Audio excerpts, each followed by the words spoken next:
आज नेलेकर यांची गूढरम्य कथा मी सादर करत आहे. कथेचं नाव आहे कपाट उघडू नका. कपाट उघडू नका. मंग्याच्या टोळीबाबत असं बोललं जायचं की ते एकदा का एखाद्या सावजाच्या पाठलागावर निघाले तर ते सावज जगाच्या कुठल्याही कानाकोपऱ्यात लपलं तरी त्या सावजाला शोधून काढतीलच. शोधासाठी भले महिना लागो, वर्ष लागो, प्रसंगी मारामाऱ्या, लूटमार, खून पडले तरीही त्यांचा पाठलाग थांबत नसे. त्या सावजाला गाठल्याशिवाय ते राहतच नव्हते. 6 महिन्यांपेक्षा अधिक काळ उलटून गेला होता. संजय रोज पेपर पाहत होता, पण मंग्या तुरुंगातून पळून गेल्याची बातमी अद्याप तरी आली नव्हती. त्याला आणि त्याच्या 3 साथीदारांना कडेकोट बंदोबस्तात ठेवलं होतं. आणि मंग्या जरी तुरुंगातून पळून आलाच तरी मध्ये एवढा मोठा लांब रुंद सह्याद्री पसरलेला होता.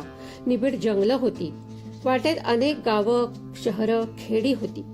साऱ्या ठिकाणी शोध घेत घेत ह्या आडगावी येतो त्याला कैक दिवस, महिने लागले असते. तरीही संजय सर्व सावधगिरी बाळगून होता. वेगळ्या नावाने दुकान चालवत होता. कुणाशी फारशी ओळख परिचय न वाढेल याची दक्षता घेत होता. रात्रंदिवस डोक्यावर कायम फेल्ट हॅट असे, तीही कपाळापर्यंत ओढलेली. चेहरा लवकर ओळखता येऊ नये अशा प्रकारे. झोपतानाच काय ती फेल्ट हॅट निघत असेल तेवढीच. जेवढी सावधगिरी बाळगायला हवी त्याहीपेक्षा जास्त सावधगिरी तो बाळगत होता. संजयने राहायला माडीचं घर विकत घेतलं, तेही नेमकं गावाच्या अगदी एका टोकाला. घरमालक एकटाच होता. त्याला नातेवाईकांचा कसलाच पाश नसल्याने घर विकून आलेला सगळा पैसा व्यसनात घालून त्यांनी स्वतःचा आत्मघात करून घेतला होता. घरामध्ये संजय, त्याची पत्नी मालन आणि त्याचे वडील पंत, बस 3घांचा आटोपशीर संसार. बँक रॉबरीत मंग्याच्या माणसानं कॅशियरच्या देहाची चाळण केली होती. इतक्या लोकांसमोर एवढं भयनाट्य होऊनही पोलिसांपुढे कोणीही सविस्तर जबाब दिला नव्हता. संजयनं मात्र निर्भयतेने साथ दिली होती. ओळख परेडमध्ये 4घांना अचूक ओळखून काढलं होतं. पण त्याच्या या पराक्रमामुळेच मंग्याच्या टोळीशी मात्र त्यांनी वैर घेतलं होतं. 7 वर्षांसाठी 4घंही तुरुंगात गेले खरे, पण कुठल्याही क्षणी 4घं तुरुंग फोडून बाहेर येतील आणि तुम्हा 3घांचीही चटणी करतील अशी भीती सर्वांनीच त्यांना घातली होती. शेवटी या भयापोटीच त्यांनी नोकरीचा राजीनामा दिला. मिळेल ती पुंजी घेऊन कुणालाच कानोकान खबर लागू न देता या अतिदूरच्या महाराष्ट्राच्या अगदी टोकाच्या आडगावी येऊन स्थायिक झाला होता.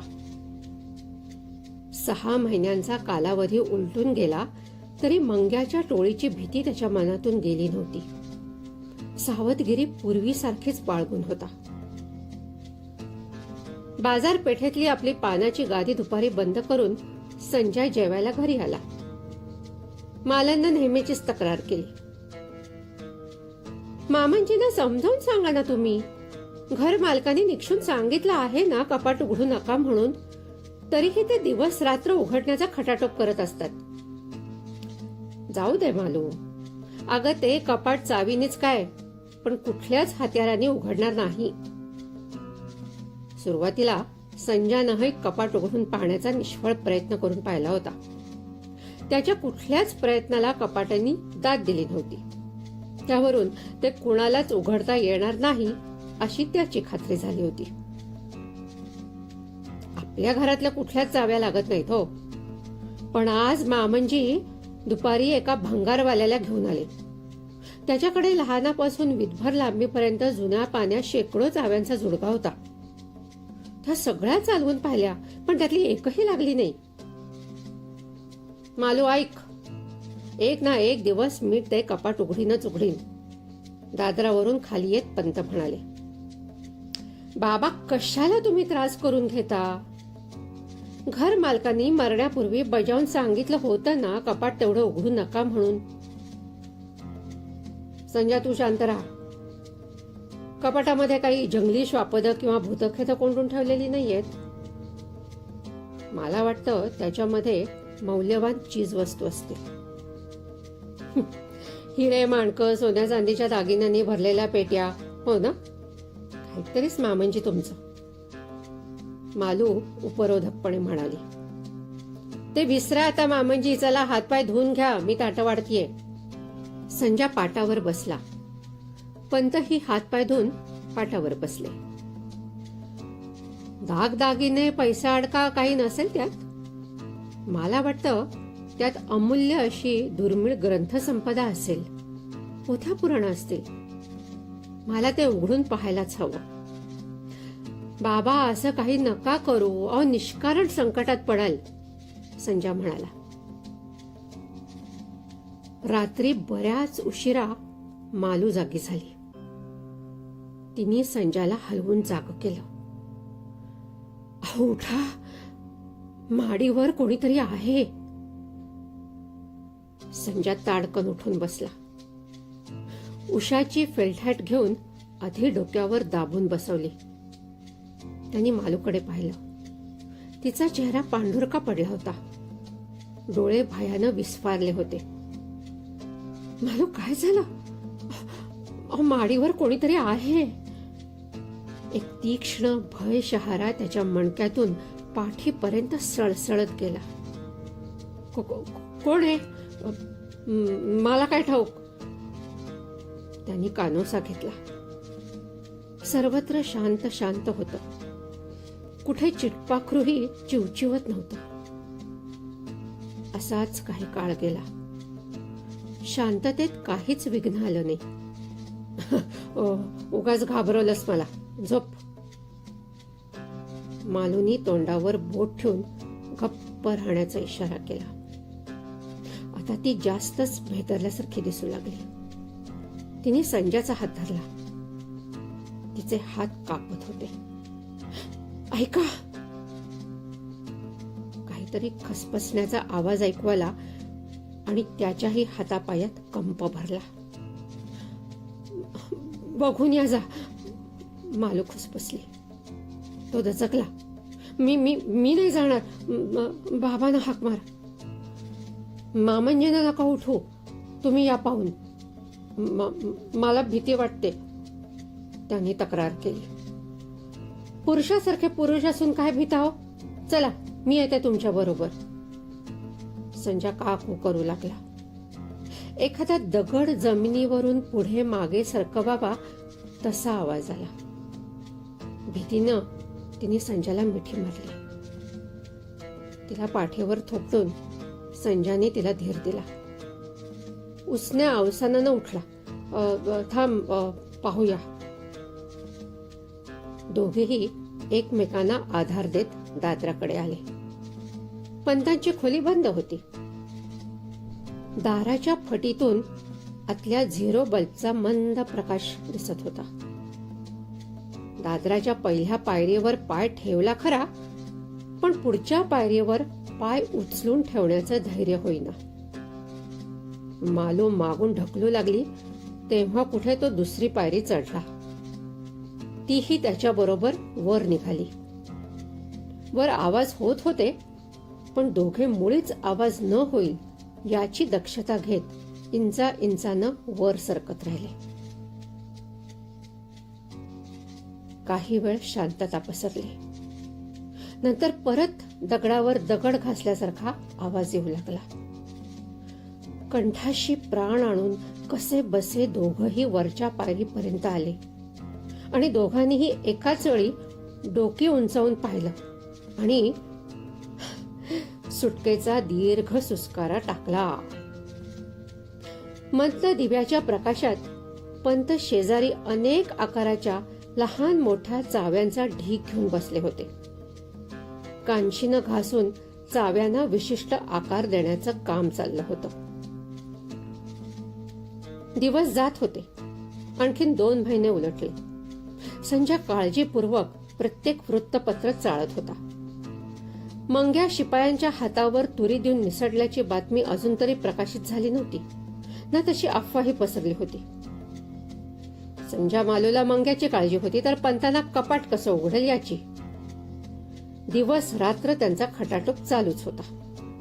कुठल्याच चावीला कपाट दाद देईन असं पाहून पंतांनी भंगारवाल्याच्या दुकानातून करंगळीपेक्षाही कमी जाडीच्या वीटभर लांबीच्या सळ्या आणून त्यांना चाव्यांचा आकार देण्याचे उद्योग सुरू केले होते.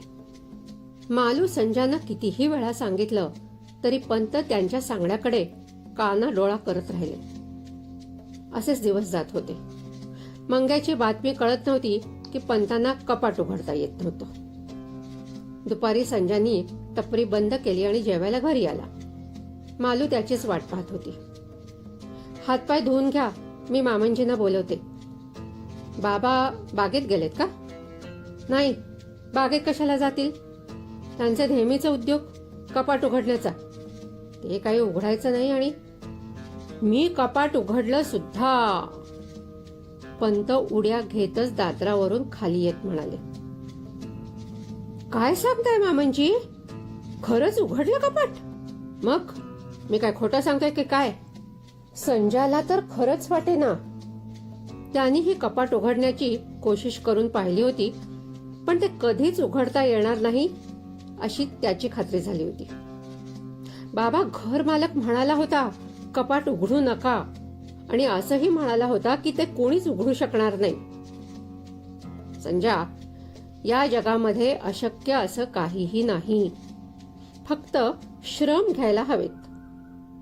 गेले 7-8 महिने मी खूप त्रास घेतला. नाही तिथे गेलो. कित्येक लोकांच्या गाठीभेटी घेतल्या. जुनी पोथी पुराणं चालली. शेकडो ग्रंथ चालल्यावर एका ठिकाणी मला त्याचा अल्पसा उल्लेख आढळला आणि तेवढ्या सुतावरून मी स्वर्ग गाठला. महिनाभर खपून 4 चाव्या बनवल्यात आणि आज मला ते उघडण्यात यश आलं. पंतांचा चेहरा समाधानानं फुलला होता. डोळ्यात एक वेगळी चमक आली होती. एवढे अपार कष्ट घेऊन ते कपाट उघडलं. कसला खजिना दडवून ठेवलाय मामंजी? मालू, माझा अपेक्षा भंग झालाय आणि तो तुझाही होईल ऐकून. आत कसलाही खजिना वगैरे नाहीये आणि मी समजत होतो तशी ग्रंथ संपदा सुद्धा नाही. आत निव्वळ पोकळी आहे. म्हणजे मी फार काही पुढे जाऊन पाहिलं नाहीये पण बाहेरून दिसतंय कपाट आणि दार उघडलं तर ते कपाट वाटत नाही कारण आत एक मोठी पोकळी आहे. चला आपण तिघही पाहून येऊया. संजय तेवढी विजेरी घे, आत काळोख आहे. नको बाई, मला तर भीतीच वाटतेय. काहीतरी अघटित होईल. मामंजी ते होतं तसंच बंद करून टाका. मालू, अगं पाहून तर येऊया, संजय म्हणाला. मी पाहिलंय ते, तिथे भिण्यासारखं काहीही नाहीये, खात्री आहे माझी, पंत म्हणाले. तिघही दादरावरून वर गेले. माडीवरला मुख्य दिवा चालू होता. पंतांनी आपण बनवलेल्या वीटभर लांबीच्या 4 चाव्या दोघांना दाखवल्या. ह्या 4ही चाव्या 4ही कोपऱ्यात लावल्या तरच ते उघडतं, अन्यथा नाही. शिवाय प्रत्येक चावीवर वेगवेगळ्या खुणा आहेत. कपाटावर 4ही कोपऱ्यात छिद्र आहेत. त्या छिद्रांनाही वेगवेगळ्या खुणा आहेत. त्या खुणांनुसार चाव्या लावायच्या. अदला बदल झाल्यास कपाट उघडणार नाही. 4ही चाव्यांनी कपाट उघडू शकतं, मात्र विना चावीनी बंद होऊ शकतं. चाव्यांना खूप जपायला हवं. शेकडो रुपये देऊन सुद्धा दुसऱ्या करा असं म्हटलं तरी ते पुन्हा शक्य नाही. पंतांनी दोघांना चाव्या आणि कपाटाची छिद्र यावरील खुणांची ओळख दाखवून दिली. 4ही खुणांनुसार छिद्रात चाव्या सरकवल्या.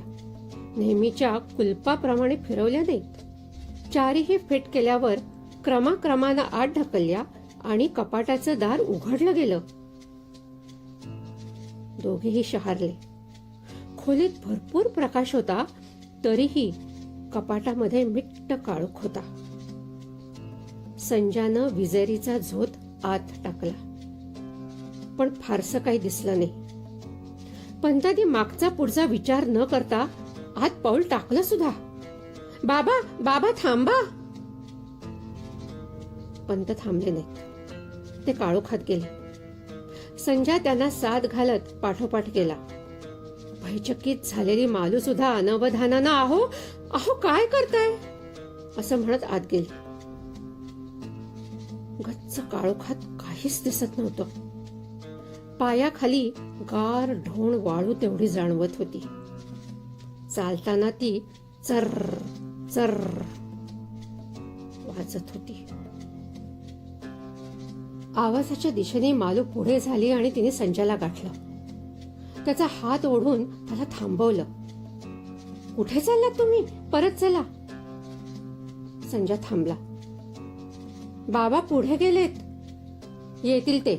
तुम्ही परत चला. दोघांनी दूरवर नजर फेकली. पंतांचा चालण्याचा किंवा कसलाच आवाज येत नव्हता. ते किती दूर गेलेत हे कळायला काहीच मार्ग नव्हता. दूर क्षितिजाकडे संधी प्रकाश होता. त्या दृश्य स्वरूपात काहीच येत नव्हतं. पायाखालच्या गार गार वाळूनी पायात कळा येऊ लागल्या होत्या. मंद मंद वारा वाहू लागला. बाबा बाबा संजाने हाक मारली. ती हाक वाळवंटातून झिरपत गेल्यासारखी गेली. कुठूनच प्रतिसाद मिळाला नाही. जवळपास झाड, इमारत, डोंगर काही म्हणता काही दिसत नव्हतं. निव्वळ काळोख पोकळी असावी असं वाटत होतं. क्षितिजाकडे दिसणारा धुसर संधिप्रकाश सूर्याचा होता की चंद्राचा ह्याचं निदान करणंही अवघड होतं. मंद वाहणाऱ्या हवेतील गारवा वाढू लागला. सुरुवातीला बरं वाटलं. नंतर त्याची तीव्रता वाढून तो बोचरा झाला. मालू गारठली. तिने संजाचा हात ओढला. चला परत. अगं बाबा आले नाहीयेत अजून. पुन्हा त्यांनी 2-4 हाका मारल्या. पण त्या पहिल्यासारख्याच झिरपत झिरपत गेल्या. प्रतिसाद मिळाला नाही. गारठा विलक्षण वाढल्याने नाईलाजाने संजा मागे फिरला. कपाटातून उबदार खोलीत आल्यावर मालूने सुटकेचा निश्वास टाकला. काय बाई आकरीत है. आपल्या घरामागे दूर डोंगरकडेत झाडी आहे. झुडपा वेलींनी जागा भरलेली आहे. वाळूचं कुठेच लवलेशही नाही. आत मात्र मोठं वाळवंट आहे. पोकळी आहे. छे छे. पुन्हा आत जायला नको. आत धोका आहे. माझं मन मला सांगतंय. मालू जरा शांत रहा. बाबा अजून आले नाहीयेत. त्रासिकपणे संजा म्हणाला. कपाटातून आत डोकावून त्यांनी पुन्हा साथ घातली. प्रतिसाद म्हणून गार वारा थरारत येऊ लागला. माडीवरली ओप क्षणात नाहीशी झाली. दोघंही गारठले. हुडहुडी भरून आली. अहो अहो दार लावून घ्या ना. पण बाबा. भिंतीवरचं कॅलेंडर फडफडू लागलं. टेबलावरच्या पुस्तकाची पानं आपोआप फडाफडा उघडत गेली. फुलदाणी आडवी होऊन टेबलावरून खाली फरशीवर पडून खळकन फुटली.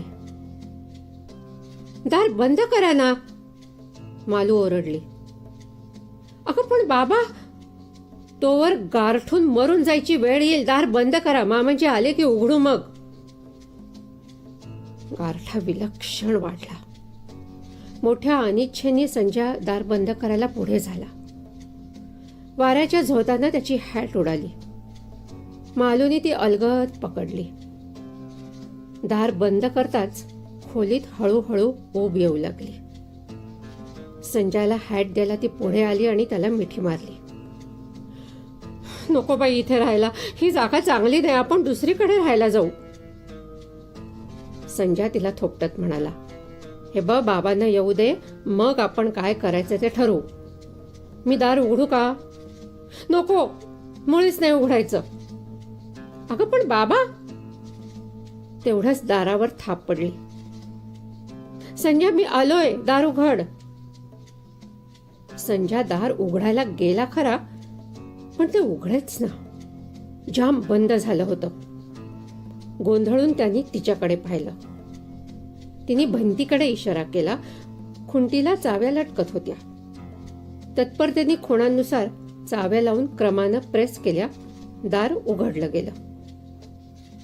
मालू धास्तावून कोण आलंय ते पाहू लागली. पण काळजीचं कारण नव्हतं. ते पंतच होते. गारठा संपलेला होता. त्यानं कपाट बंद करून चाव्या खुंटीला लावल्या. पंत विलक्षण गारठून गेले होते.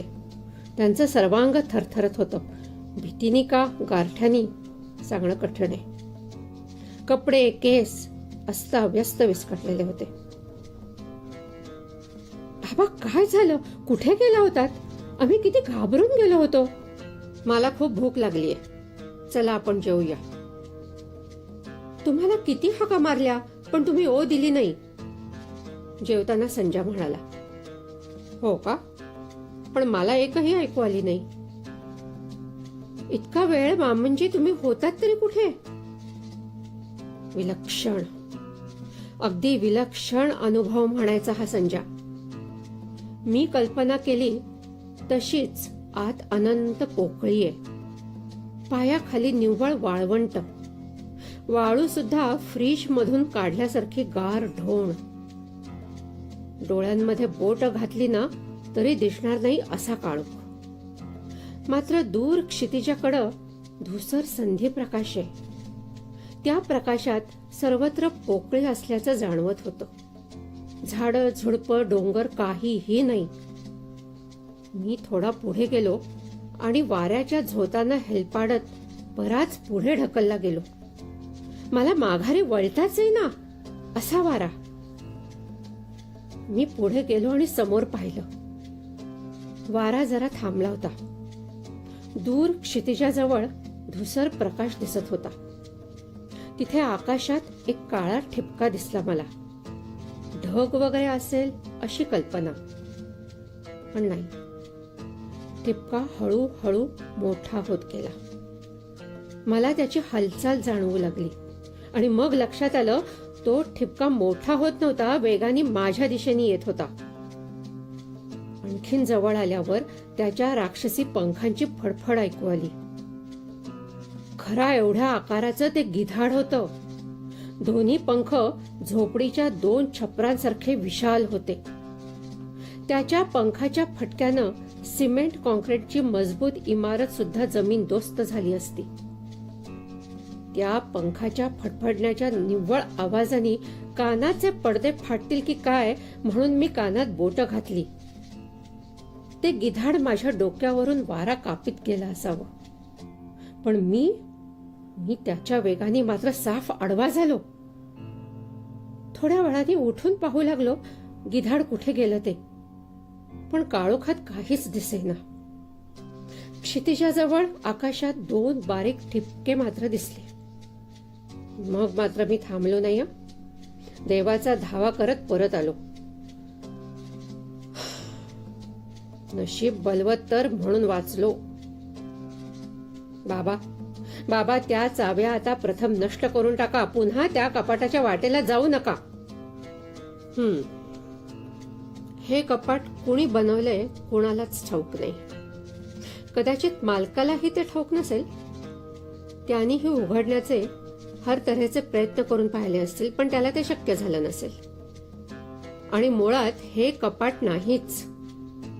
न जाणो, कदाचित वेगळ्याच विश्वात उघडणारं कालद्वारही असेल. कुणी सांगावं.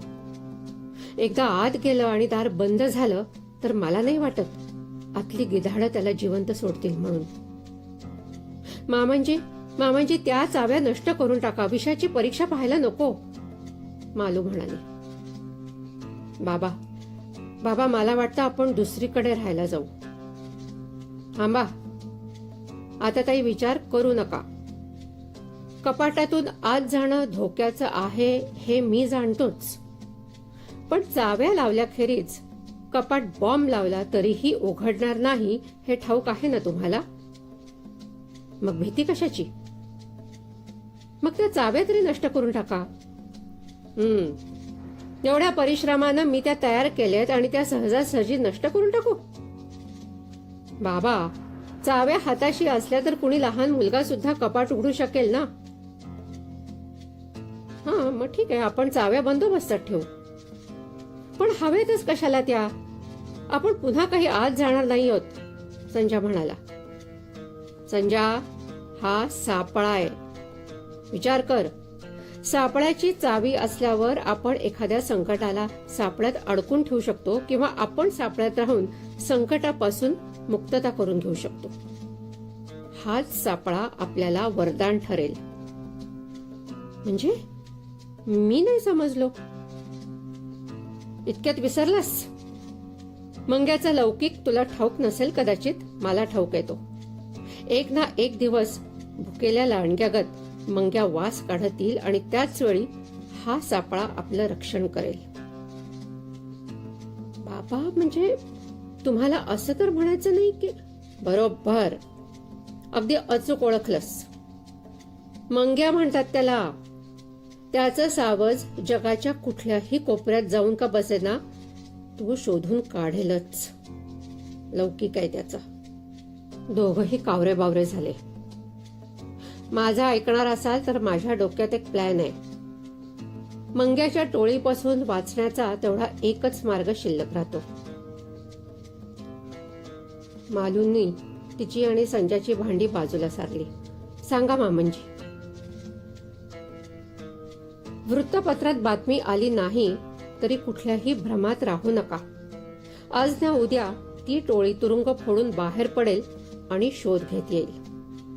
न जाणो कदाचित ती टोळी शोधावर निघाली सुद्धा असेल.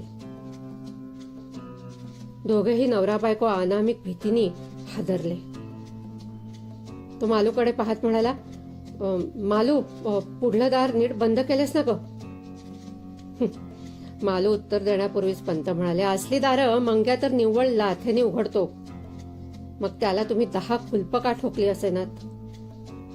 त्याच्या टोळीपासून बचाव करायला आपलं माडीवरचं कपाट उपयोगी पडेल. माझा ऐका. जरा विस्ताराने सांगा की बाबा. अरे सोपी गोष्ट आहे, पंत सांगू लागले. मंग्याला किंवा त्याच्या टोळीला ह्या कपाटाबाबत काहीही माहिती असणं शक्य नाही. समजा शोध काढत ते आलेच तर प्रथम तुला पकडणार. तू कपाट उघडून आत जायचंस. मी तोपर्यंत मालूची काळजी घेईन. माझ्या पाठोपाठ ते चौघही आत जातील. आम्ही कपाट बंद करू. आत काळोखात त्यांना गुंगारा देण्यात मला वाटतं तुला कोणतीच अडचण येणार नाही. मग दारापाशी येऊन 3दा थाप मारून, मालू दार उघड, मी संजा आलोय, असं म्हणलंस की आम्ही दार उघडू. आम्ही जवळपासच असणार. तुला कपाटातून बाहेर काढलं की चाव्या आत टाकून दार कायमचं बंद करून टाकायचं. मग त्यांचा परमेश्वरही त्यांना बाहेर काढू शकणार नाही. दुसरा कुठलाच चावीवाला तसल्या चाव्या बनवू शकणार नाही. आणि समजा बनवल्याच तरी तोवर आतली गिधाडं त्यांची हळं सुद्धा ठेवणार नाहीत. बाबा, तुमची योजना पॉवरफुल असली तरी मला भीती वाटते. सगळं असंच घडून येईल? आपण प्रात्यक्षिक करूया की, कशाला भीती बाळगतोस? पंत म्हणाले. असेच 8-10 दिवस गेले. बापलेकाचं एकदा प्रात्यक्षिक होऊनही गेलं. पण पंत एकटेच मधून कपाटातून सहल मुरकून यायचे. मालू संजानं पुष्कळ समजावून सांगितलं तरी ते ऐकत नसत. प्रत्येक वेळेला नवीन अनुभव सांगायचे. एकदा 4 गिधाडं दिसली तर कधी एकही दिसलं नाही. एका संध्याकाळी तर क्षितिजावर मधमाशांचं मोहळ उठावं असे असंख्य ठिपके दिसल्यावर मात्र पंत थांबले नाहीत. घामाघूम होऊन परतले होते. त्यानंतर 4-6 दिवस गेल्यावर पुन्हा त्यांची सहल सुरू झाली. कधी कधी मांस घेऊन ते टाकून यायचे. संजाने एकदा खूप सुनावल्यावर पंत म्हणाले, संजा, मी गिधाडांची ओळख वाढवणार आहे. त्यांच्याशी मित्रत्वाचे संबंध प्रस्थापित करणार आहे. आणि एक दिवस अशी ही वेळ आली. सकाळी सकाळी पंत रपेट मारायला आत गेले ते संजय दुपारी जेवायला घरी आला तोपर्यंत परतले नव्हते. मालू खूप घाबरली होती. मला निरोप का नाही पाठवला म्हणून संजयने तिची कान उघडणी पण केली. संध्याकाळपर्यंत दोघांनीही माडीवरच्या खोलीत बसून पंतांची वाट पाहिली. पंत परतले नाहीत. रात्र पडल्यावर त्यांनी आत जाण्याचा निर्णय घेतला. मालूने कितीही प्रतिकार केला तरी त्यांनी ऐकलं नाही. अखेरीस किती झालं तरी पंत त्याचे जन्मदाते होते. आईच्या माघारी त्यानेच तर खस्ता खाऊन त्याला वाढवलं होतं. स्वतःच्या आशा, आकांक्षा, मोह, आसक्ती यांना तिलांजली देऊन त्याला मोठं केलं होतं. त्यांच्यासाठी मृत्यूशी झुंज द्यावी लागली तरी तो मागे पुढे पाहणार नव्हता. मालू, धैर्याने राहा. परमेश्वर आपलं अहित करणार नाही. विश्वास आहे माझा. मी विजेरी घेऊन जातो. बाबांना घेऊन येतो. तू मात्र जवळपास राहा. दारावर मी 3दा थाप मारीन आणि हाक मारीन. मालू, दार उघड. मी आलोय. तेव्हाच दार उघडायचं, अन्यथा नाही. कळलं? मालू म्हणाली, 2 मिनिटं थांबा. आलेच मी. ती खाली जाऊन परत आली. तिच्या हातात फळं कापायची सुरी होती. संजयला हसू आवरेना. आता हे कशाला? असू द्या जवळ. ते पक्षी आले तर स्वरक्षणार्थ उपयोगी पडेल. सुरी देता देता तिने त्याचे हात धरले. डोळ्यात टचकन पाणी आलं. उशीर करू नका हं. इथे मी एकटी आहे याचं भान ठेवा. संजयनं तिचे डोळे पुसले. हे बघ, काळजी करू नकोस. मी गेलो आणि आलो. हं. संजय कपाटातून आत गेला. मालूनी दार उघडून कपाट बंद केलं. दाराशी खुर्ची घेऊनच बसली. चाव्यांचा जुडगा जवळच ठेवला. मनानं कुलदैवताचं स्मरण करू लागली. त्याचा धावा करू लागली. आता करण्यासारखं तेवढंच होतं म्हणा तिच्यापाशी. तास गेला, 2 तास गेले. हलके हलके तिचा धीर सुटू लागला. त्याचवेळी वाळूवरून चालत आल्याचा चर चर आवाज येऊ लागला आणि तिचा ऊर धपापू लागला. दारावर 3दा थाप पडली. पाठोपाठ शब्द आले. मालू, दार उघड. मी आलोय. मालू पटकन उठली. योग्य छिद्रात त्या चाव्या घातल्या. नंतर प्रेस केल्या. दार उघडताच संजय आला. मामंजी कुठे आहेत? संजयला शोक आवरेना. तो हमसून हमसून रडू लागला. मामंजींचं काय झालं सांगितलंच नाही तुम्ही? 2 दिवसांनी रात्री झोपताना तिने विचारलं. बाबांच्या शोधासाठी मी 4-6 मैल वाळवंट तुडवलं. 4ही बाजूना हाका मारत शोध घेतला, पण मला ते दिसलेच नाहीत. दिसला तो प्रथम क्षितिजा जवळ एक ठिपका. बाबांनी सांगितलं होतं तसलं खरा एवढं गिधाड थरारत आलं. त्याच्या वेगाने वाराही वाहत होता.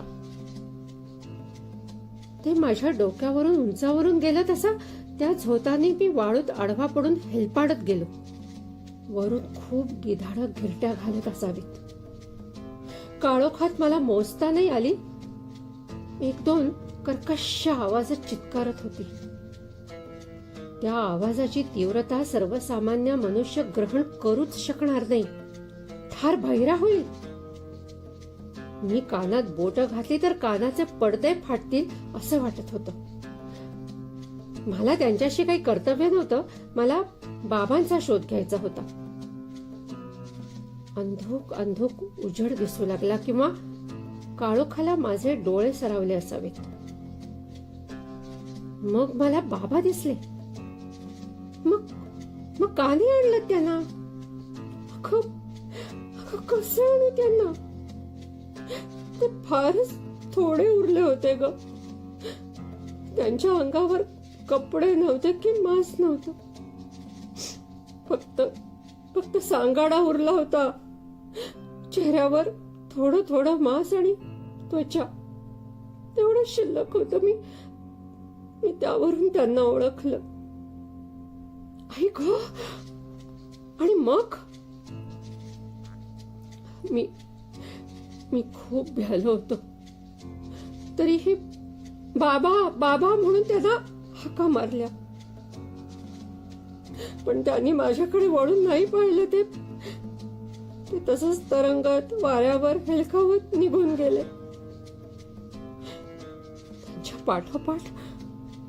त्यांच्या पाठोपाठ आणखीन एक दोन निव्वळ सांगाडे हेलकावत गेलेले मी पाहिले ग. त्यांच्यावरती गिधाडे झेपा घात सांगाड्यांना अलगद उचलून वर काळोखात नेऊन खाली सोडून देत. खाली वाळवंटात पडल्यावर पुन्हा सांगाडे उभे राहत आणि वारा वाहेल तसे हेलपाटत जात. गिधाडांना माझा वास लागला असावा.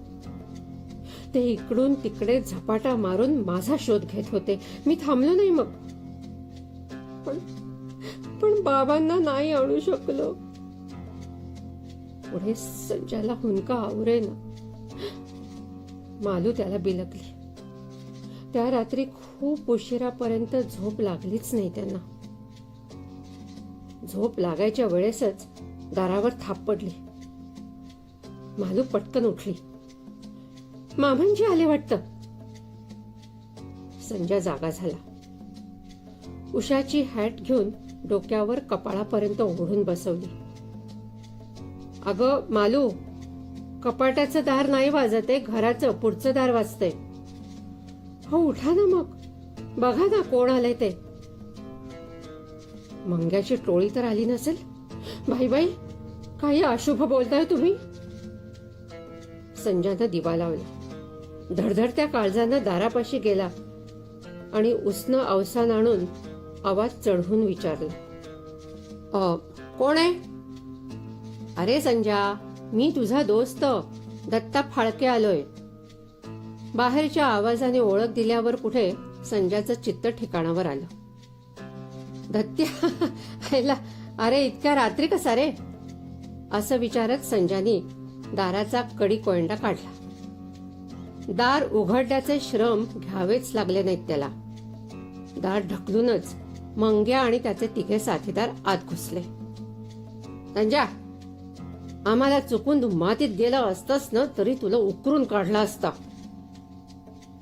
संजयने हातातला कोयंडा एकाच्या तोंडावर मारला आणि तो दादरावरून पळत वर निघून गेला. मालू तिरासारखी पुढे होऊन चौघांना आडवी झाली. मी पाया पडते तुमच्या, त्यांना मारू नका हो. मंग्यानी तिचे दोन्ही हात धरले.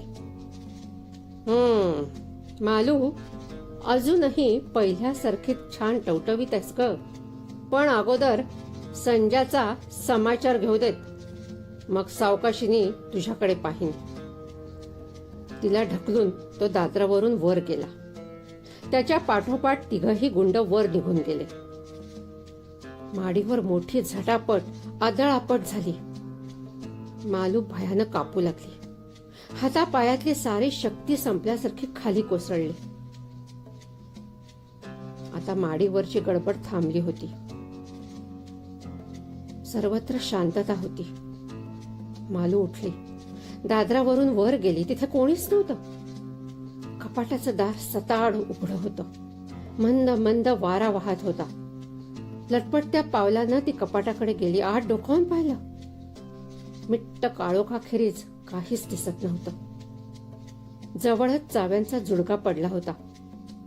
कपाटाचं दार बंद करून चाव्यांचा जुडगा उचलला. त्राण नाहीस झाल्यासारखी ती जवळच्या खुर्चीत कोसळली. देवा देवा, माझ्या कुंकवाचं रक्षण कर रे.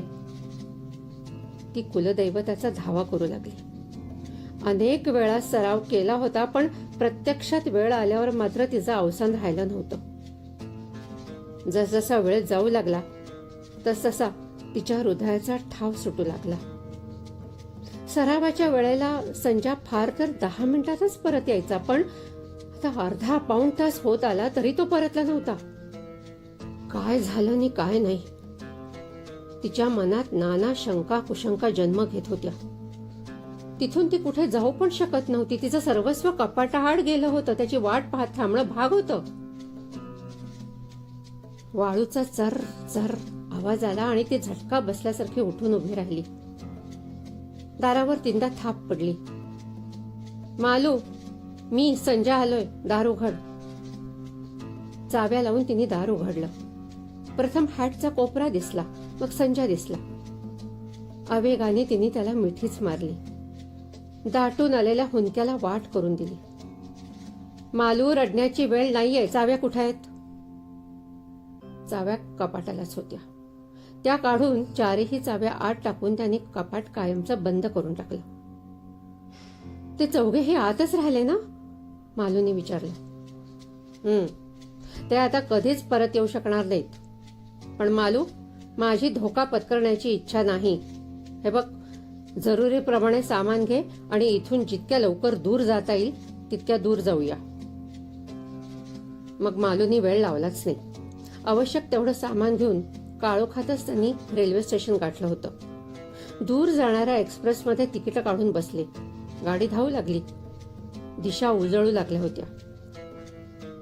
त्या स्पेशल डब्यामध्ये फक्त ते दोघच होते. एवढ्या घाईघाईने घर सोडायलाच हवं होतं का? माझं कितीतरी सामान घ्यायचं राहिलं ना. मालू त्याच्या कुशीत शिरत म्हणाली. सामान सामान काय नंतरही घेता येईल. पोलीस कुत्र्यागत टोळीचा शोध घेत येणारच ना. आता आपली हवाही त्यांना लागायची नाही. पण पोलिसांना एवढं कशाला घाबरायचं? आपलं सामान मागे राहिलंय. आपला पैसा अडका. आता दूर जाऊन पैशाविना कसं राहणार आहोत आपण? मालू, तू मुळीच काळजी करू नकोस. लुटीचा निम्मा माल अजून मी दडवून ठेवलाय. मग तो कशासाठी? मालू आता बाजूला होऊन त्याच्याकडे पाहू लागली. त्याने डोक्याची हॅट काढली. मालू, आता राणीसारखं ठेवतो बघ तुला. मागशील ती वस्तू तुझ्या पायाशी आणून देईन. बंगला, गाडी, काही म्हणजे काही कमी पडू देणार नाही. अगं, एवढं सुख मिळाल्यावर संजा असला काय आणि मंग्या असला काय, काय फरक पडणार आहे? धन्यवाद.